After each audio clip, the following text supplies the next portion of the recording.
Hello అండి అందరికీ. ఈ వీడియోలో మనమందరం కూడా రెగ్యులర్గా చేసుకునే ఉప్మాని జీడిపప్పుతో ఎలా చేయాలో చూసేద్దాం. దీనికోసం అయితే ఒక కప్పు జీడిపప్పు, పల్లీలు, శనగపప్పు, ఆవాలు, జీలకర్ర, కరివేపాకు, ఒక మీడియం సైజ్ ఆనియన్, 4 పచ్చిమిర్చి, 2 ఎండుమిర్చి తీసుకుంటున్నాను. ఉప్మా కోసం కప్పు గోధుమ రవ్వని తీసుకుంటున్నాను. ముందుగా ప్యాన్ పెట్టుకొని ఒక 2 టేబుల్ స్పూన్ ఆయిల్ వేసుకోవాలి. ఆయిల్ హీట్ అయ్యాక జీడిపప్పు వేసుకొని ఒకసారి కలుపుకోవాలి. ఇందులోనే పల్లీలు అలాగే పోపు దినుసులు అన్నీ కూడా వేసుకొని ఫ్రై చేసుకోవాలి. ఇవన్నీ కూడా కొంచెం కలర్ చేంజ్ అయ్యేదాకా ఫ్రై చేస్తూనే ఉండాలి. జీడిపప్పు, ఈ పల్లీలు ఇలా ఫ్రై అయితేనే మనకు తినేటప్పుడు రుచి అనేది బాగుంటుంది.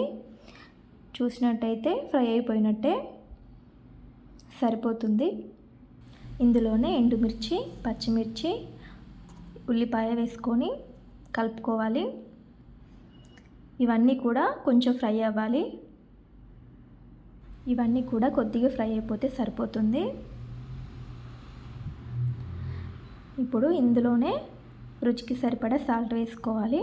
అలాగే కరివేపాకు కూడా వేసుకొని మరొక్కసారి కలుపుకోవాలి. ఇలా కలుపుకున్నాక ఇందులోనే ఇప్పుడు కప్పు రవ్వకి 3 కప్పుల వాటర్ని యాడ్ చేసుకోవాలి. మెత్తగా కావాలి అనుకునే వాళ్ళు 4 కప్పులు కూడా వేసుకోవచ్చు. ఇందులోనే రుచికి సరిపడా సాల్ట్ కూడా వేసుకొని ఒక్కసారి కలుపుకోవాలి. ఈ వాటర్ అంతా కూడా మరిగేలోపు మనం వేరొక కడాయిలో 1 స్పూన్ ఆయిల్ వేసుకొని ఈ రవ్వని కూడా ఫ్రై చేసుకోవాలి. ఈ రవ్వ అనేది లైట్గా ఫ్రై అయితే సరిపోతుంది. ఇలా ఫ్రై చేసుకోవడం వల్ల మనకి ఉప్మా అనేది చాలా టేస్టీగా వస్తుంది. రవ్వ అయితే ఫ్రై అయిపోయింది. వీడియోలో చూపెట్టిన విధంగా సరిపోతుంది. వాటర్ అంతా కూడా ఇలా పైకి వచ్చి మరుగుతున్నప్పుడు రవ్వని కొద్దిగా వేసుకుంటూ కలుపుకోవాలి. మంటని సిమ్లో పెట్టుకొని కలుపుతూ ఉండాలి, లేదంటే ఉండలు కడుతుంది. ఇదంతా దగ్గరికి అయ్యే వరకు కూడా కలుపుతూనే ఉండాలి, లేదంటే మొత్తం ఉండలు కట్టేస్తుంది. ఇదంతా దగ్గరికి అయ్యే వరకు కూడా కలుపుతూనే ఉండాలి. మూత పెట్టుకోవాలి. మళ్ళీ ఒకసారి మూత తీసి మరొక్కసారి కలుపుకోవాలి.